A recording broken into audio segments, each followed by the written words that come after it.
състезателите, които сега ще ви прочета.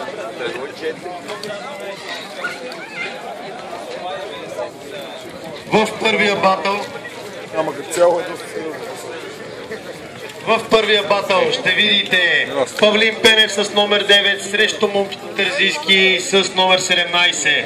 Във втория батъл Ангел Харизанов с номер 1 срещу Васил Василев с номер 42. Благодаря, Мънки. В третия батъл ще видим Симеон Петров срещу Виктор Атанасов. В четвъртия батъл ще видим Силвио Гоцев с номер 47 срещу Цветан Евтимов с номер 10. Благодаря, Мънки. Ще видим в петия батъл Стефан Цанков с номер 12 срещу Станислав Златанов с номер 2. В шестия батъл ще видим, разбира се, Стефан Зашев с номер 37 срещу Вилян Валентинов с номер 46. Светослав Ханджийски с номер 31 срещу Иван Минев с номер 13 в седмия батъл. Емил